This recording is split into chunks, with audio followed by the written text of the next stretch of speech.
Ao que está assentado sobre o trono e ao Cordeiro sejam tributadas ações de graças e honra e glória e poder por todos os séculos. Missão Evangélica Boas Novas. Programa Boas Novas. O que jamais passou pela mente de pessoa alguma em toda a história do gênero humano, salvação eterna, vida eterna de graça, sem participação humana nenhuma, é o que pregamos, porque é isso que significa o Evangelho da Graça do Senhor Jesus.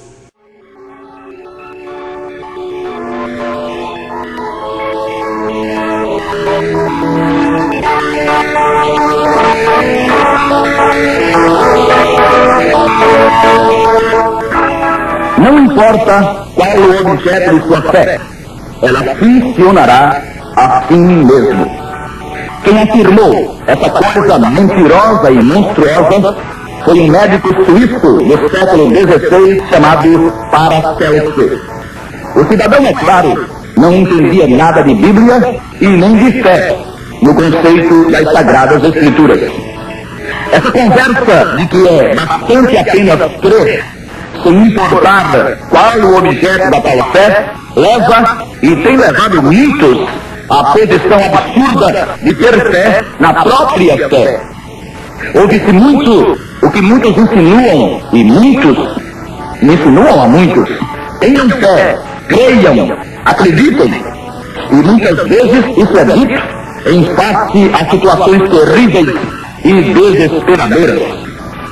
O que acontece em tais casos é que confundem o significado real da verdadeira fé com o significado do pensamento positivo. Pensar positivamente é coisa boa e aconselhável, mas não é exatamente o significado bíblico de fé. Muitos curadores modernos que até usam o nome do Senhor Jesus para respaldar suas jogadas, ao lado de muitos outros que insinuam e ensinam e difundem a doutrina da prosperidade, nada mais fazem que levar quem se deixa levar a usar os recursos da própria mente ou a pensar positivamente. Nesses expedientes, o que acontece, via de regra ou quase sempre, é que não há nada da operação do Santo Espírito e nem do Senhor Jesus. O uso do pensamento positivo e da quarta dimensão não tem nada de novo. Os mestres das filosofias orientais, chineses, japoneses, hindus, etc., sempre se utilizaram dessas práticas. E eles nunca fizeram nada com o Filho de Deus. Há algumas décadas atrás, o norte-americano Norman Vincent Peale revolucionou o Ocidente com técnicas assombrosas descritas através de seus livros, entre os quais destacou-se O Poder do Pensamento Positivo, seu maior best-seller.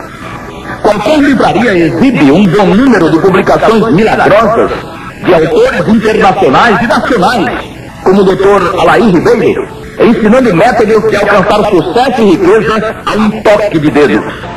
Isso é tão velho como andar para frente. Só que esses tipos de fé podem até levar alguém a ficar bem situado na vida, no aspecto financeiro, e a garantir um viver tranquilo e cômodo deste lado da existência. Para quem só pensa nas coisas da terra, tudo bem. Mas quem só pensa nas coisas da terra nunca pode estar bem e nem pode ser considerada tal pessoa sábia.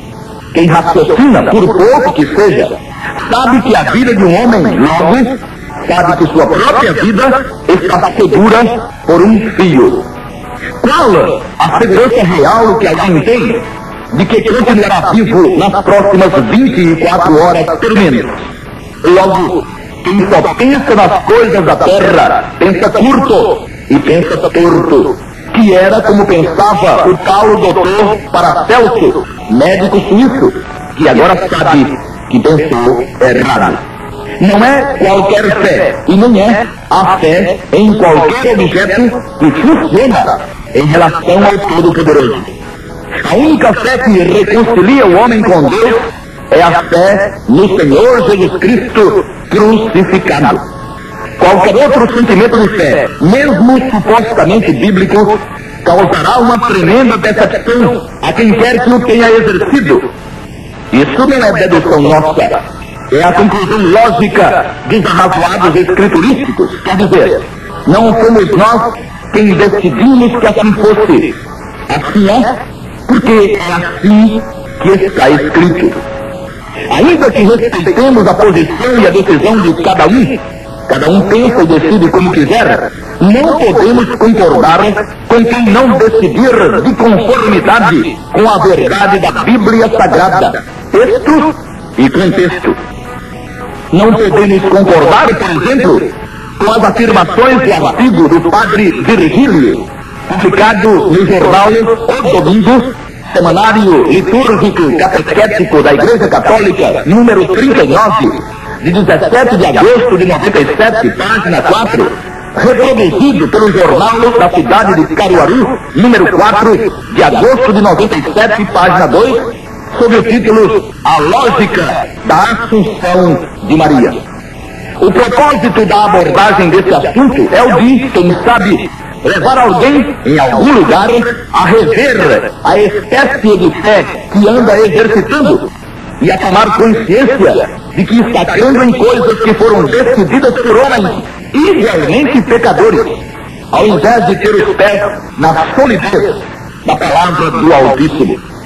Não temos bandeira religiosa nem denominacional a defender e nem praticamos o proselitismo, isto é, não estamos interessados em ninguém e nem nos bens de ninguém.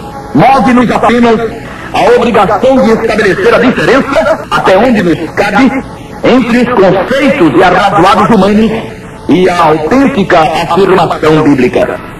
Quando o padre Virgílio fala sobre a lógica da Assunção de Maria, ele, de imediato, reconhece que não existe uma só vírgula em todo o Novo Testamento que abone essa invencionice do clero romano, senão, de pronto, teriam sido citados textos em profusão. Muito a propósito, o padre Fernando de Paula, apresentador do programa Páginas Difíceis da Bíblia, aos domingos, às 10 horas, horário de Pernambuco, pela Rede Vida de televisão, emissora católica, no domingo passado, 26 de outubro de 97, disse textualmente, ao ser indagado: não existem textos bíblicos sobre a Assunção de Maria. É um dogma periférico da Igreja Católica. Mas, voltando ao artigo do padre Virgílio, consideraremos algumas de suas deduções sobre a tal lógica. Disse ele: nós que acreditamos na Conceição Imaculada de Maria, bem sabemos que ela foi preservada do pecado. Só aqui já são dois erros gritantes que afrontam a palavra de Deus. Primeiro, quem foi que andou espalhando que uma mulher peca quando concebe um filho?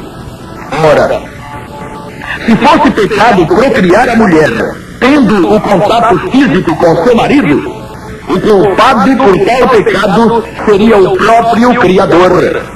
No livro das Gênesis está registrado: e criou Deus o homem à sua imagem. A imagem de Deus o criou. Macho e fêmea os criou. E Deus os abençoou e Deus lhes disse: frutificai e multiplicai-vos e enchei a terra. Capítulo 1, versos 27 e 28. Se foi Deus quem os fez, macho e fêmea, e se foi Deus quem os mandou multiplicarem-se, então, por que é pecado o ato procriador e multiplicador? Esse é o mesmo erro no qual muitos incorrem ao analisarem o Salmo 51, versículo 5. Eis que em iniquidade fui formado e em pecado me concedeu minha mãe, para considerarem uma criança como sendo portadora do tal pecado original, porque sua mãe, para concebê-la, teria pecado. O que o salmista afirmava era que sua mãe, como todas as mulheres, era pecadora, e que, ao concebê-lo, transmitiu-lhe igualmente a natureza pecaminosa que se manifestou ao atingir ele a idade da razão. Davi não estava nem de longe admitindo que o fato de sua mãe o ter gerado constituiu pecado de parte dela, mas que, ao gerá-lo, já era ela pecadora, e que ele nasceu com a natureza pecaminosa. O segundo erro da primeira afirmação do padre é denunciado pela própria mãe de Jesus. Vimos-la no seu cântico, segundo Lucas 1, 46 e 47, dizer: a minha alma engrandece ao Senhor, e o meu espírito se alegra em Deus, meu Salvador. Meu Salvador. Mas quando e por quê? Quem foi preservado do pecado precisaria de um Salvador. Falou Maria por falar, mentiu Maria, ou reconheceu ela precisar de fato de um Salvador e de ser o Senhor seu Salvador? Sabemos todos que esta é a verdade. Maria sabia-se carente de salvação pelo simples fato de ter ela do que ser salva. Jesus foi o único dentre todos os homens que não precisou de um Salvador. Ele, e somente ele, foi perfeito todos os dias de sua vida. E se Maria tinha o Senhor como seu Salvador, é porque reconhecia precisar dele como Salvador. Como se vê, o objeto da fé do padre Virgílio e de todos que, como ele, assim creem, não tem substância bíblica. Estão eles crendo em nada, em algo inexistente. Haverá coisa mais terrível nesse mundo. No mesmo artigo escreveu o religioso: se o céu foi o destino final da alma e do corpo de Maria, isso aconteceu porque nenhuma outra carne como a dela teve contato tão íntimo com a carne no Verbo encarnado. E é justamente aqui que a Assunção de Maria encontra sua lógica. Biblicamente, é exatamente aqui que acontece o contrário, ou seja, que a Assunção de Maria, ou de qualquer outro, para ficar permanentemente no céu, não encontra lógica nenhuma. Nenhuma revelação, alegue quem quiser que a teve, vale coisa nenhuma. Nada pode ser acrescentado àquilo que o Todo-Poderoso fez constar nos 70 livros que compõem sua palavra. Se alguém diz ter recebido revelação diferente das constantes da Bíblia, tal revelação é falsa. E se alguma revelação coincidisse com o que está escrito, também não seria do Senhor. Se já está escrito, para que e por que o Senhor a revelaria outra vez? E está escrito: a carne e o sangue não podem herdar o reino de Deus, nem a corrupção herda a incorrupção. 1 Coríntios 15, 50. Como é que o Santo Espírito revelaria a Paulo, o apóstolo, que a carne e o sangue não podem estar nos céus, herdando o reino de Deus, e Maria teria sido aflita, ou teria subido com corpo e alma? Como bem disse o padre Fernando, da Rede Vida de televisão, não existem textos bíblicos sobre a Assunção de Maria. Ao invés disso, dizemos nós, existem textos que provam o contrário, isto é, provam a total impossibilidade de ter Maria sido levada ao céu com corpo e alma, mesmo considerando que alma aí seja o Espírito, mesmo considerando a hipótese não da tricotomia. Se a carne e o sangue não podem herdar o reino de Deus, então Maria não subiu aos céus com corpo e alma, coisa nenhuma. Esse dogma foi criado pelo clero romano. Primeiro, foi instituído o culto a Maria, chamado de hiperbolia, no ano 431. Só em 1854, o Papa Pio IX considerou e mandou que todos os católicos considerassem ter sido Maria objeto de uma imaculada conceição.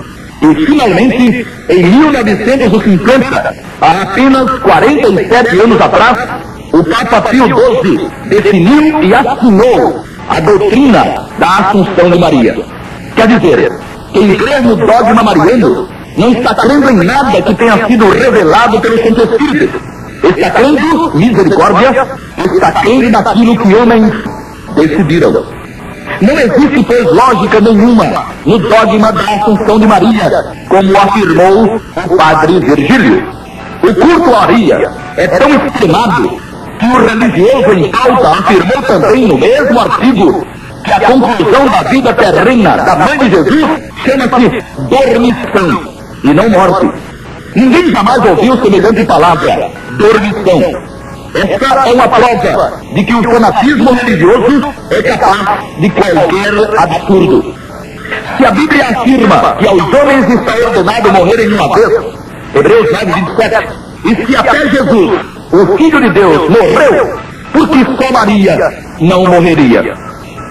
E se o Senhor Jesus é o único que possui imortalidade, pois recebeu pela ressurreição um corpo glorioso e imortal, como poderia também Maria ser imortal se o corpo com o qual estaria no céu, aliás, seria o mesmo corpo terreno? Isso quer dizer, repetimos, que milhares de pessoas estão crendo em nada, pois realmente Maria, como acontece com todos os remidos que já deixaram o corpo, está no paraíso, remida que foi pelo sangue de Jesus. E no paraíso não participa ela de coisa nenhuma do que acontece nesse mundo, nem ela, nem nenhum remido. Contudo, não é esse o maior perigo do culto a Maria, que os fiéis a tal culto correm.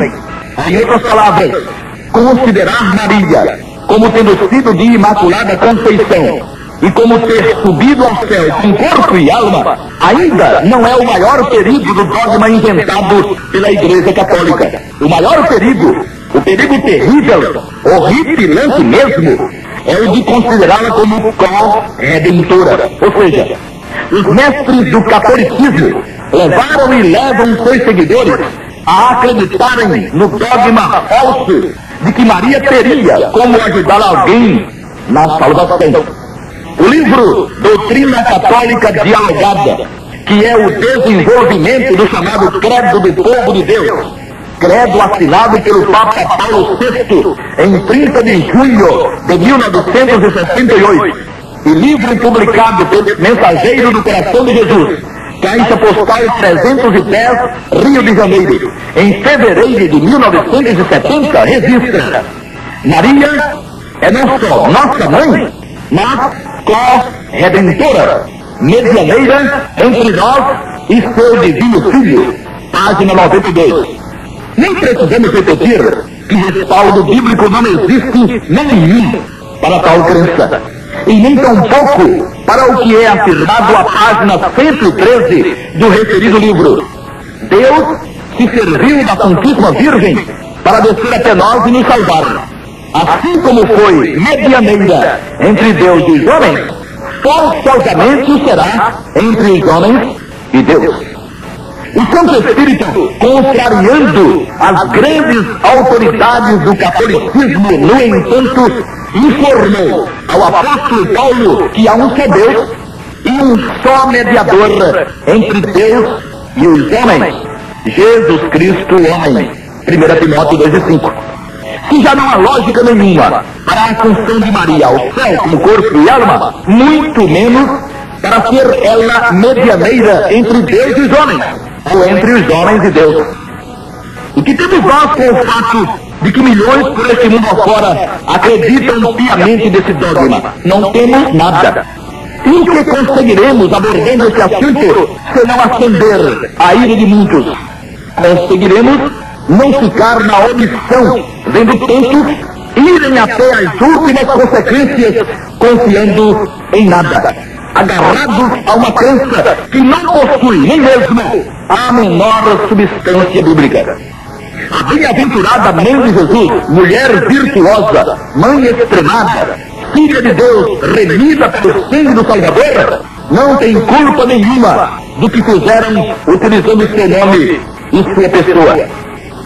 Tendo morrido, como está ordenado, Hebreus 9:27, e afirmado, 1 Coríntios 15, 20 e 22, 1 Timóteo 6,16, Apocalipse 1,5, etc. Maria foi recebida no paraíso e lá está aguardando, repetimos, como todos os venidos, o momento glorioso do arrebatamento, quando só então voltará ela a ver o Senhor Jesus. Pois ela está no paraíso, no terceiro céu, e não nos céus dos céus, onde encontra-se o trono do Altíssimo e o trono do Salvador. Marcos 16:19, 2 aos Coríntios 12:2, Efésios 4:10, Hebreus 8:1, 12:2, etc. Se fosse verdade o que disse Paracelso, não importa qual o objeto de sua fé, ela funcionará a si mesma. Estariam numa boa os que creem que Maria foi assunta aos céus com corpo e alma, e que tem o poder e a condição de interceder e de intermediar, isto é, de fazer a ligação entre os homens e Deus, ou entre os homens e o Senhor Jesus. Mas a teoria do médico suíço não tem qualquer cabimento. Não é suficiente apenas crer, apenas acreditar e nem mesmo confiar. É necessário, absolutamente necessário, imprescindível mesmo, que aquilo em que se crê, ou que aquele no qual se confia, possua as prerrogativas que o façam ser o que se crê que ele seja, ou que ela seja, no caso de Maria. E como Maria não é mencionada em lugar nenhum das Sagradas Escrituras como uma possível e eventual co-redentora, então não terão seu auxílio os que dela esperam e nela esperam. E como ficarão? Não é verdade que a salvação é pela fé? E não será verdade que eles todos, os chamados filhos de Maria, creram? Sim, é verdade. E será verdade. Então, qual o problema? O problema, o enorme e descomunal problema é que, ao invés de depositarem ou de terem depositado sua fé e confiança em quem tinha e tem as prerrogativas exigidas por Deus o Pai para ser o Salvador, depositaram-na em alguém que, mesmo sendo, como efetivamente foi, santa e bem-aventurada, nunca disse a ninguém que intercederia. E ninguém na Bíblia nunca disse que ela tivesse alguma condição de interceder, de intermediar e de remir, ou de ajudar a remir. Como todos sabem, ou pelo menos sabem-no, os que se deram ao trabalho de examinar o que está escrito, não vendo Deus o Pai, entre todos os homens e mulheres também, ninguém que fosse perfeito, admitiu e permitiu a encarnação e a morte de seu Filho unigênito, que como homem recebeu o nome de Jesus. E por que passou ele a se chamar Jesus? Porque ele salvaria o seu povo dos seus pecados. Mateus 1:21. A raiz da palavra Jesus em hebraico significa o Senhor é a salvação, Yoshua. E Maria? Maria nunca prometeu salvar ninguém, e nunca disse que salvaria quem nela cresce ou confiasse. Ela não tem culpa nenhuma. Mas também Deus não tem culpa se homens, pode ser até que bem intencionados, desviaram completamente o sentido de sua mensagem no Evangelho da Graça, que apela para que todos invoquem o nome do Senhor Jesus para terem seus pecados perdoados. E tenham ensinado e continuem ensinando que se correm para Maria serão socorridos. Tenho consciência de que praticamente todos os que chegarem a nos ouvir, sendo seguidores de Maria, continuarão seguindo a Maria. Seguindo a Maria não, seguindo o que o clero romano inventou sobre Maria. Mas isso não vem ao caso e nem nos incomoda. Vem ao caso que digamos e repitamos o que está escrito. Todo aquele que invocar o nome do Senhor será salvo. E que todo aquele que nele crer não será confundido. Romanos 10, 11 e 13. Nele e não nela. Em Jesus, não em Maria. Não temos nada a ver e não nos importa qual seja a crença de cada pessoa. Isso é com cada um, ou com cada uma. Mas sendo que anunciamos a Cristo crucificado, 1 Coríntios 23, e sendo que só Ele pagou o preço exigido e cobrado pela justiça divina, resta-me, pelo menos, alertar quem se deixar alertar sobre o perigo que corre toda e qualquer pessoa que ainda não tiver invocado o nome do Senhor Jesus como seu Salvador pessoal e todo suficiente, mesmo imaginando ser filho ou filha de Maria e todas as outras coisas ensinadas pelo clero romano ou por outro credo qualquer. Jesus é o Salvador, mas ele só é de quem o invocar. Por maior que seja a simpatia, a devoção e o respeito que uma pessoa devota a Maria, nem por um segundo ela teria como ajudar dita pessoa. Aliás, ela nem sabe da existência de tal pessoa, não é onisciente e nem onipresente, e nem o Santo Espírito está a seu serviço. Repetimos e repetimos. Se quem nisso crê, está crendo em nada, pois nada disso tem a solidez e tem o suporte da bendita palavra de Deus. Qual o objeto de sua fé, caríssimo ouvinte? A eternidade está à sua espera. Queira você ou não, terminará lá. E de que lado? Se você tiver invocado o nome do Senhor Jesus, vai estar do lado certo, em paz com Deus.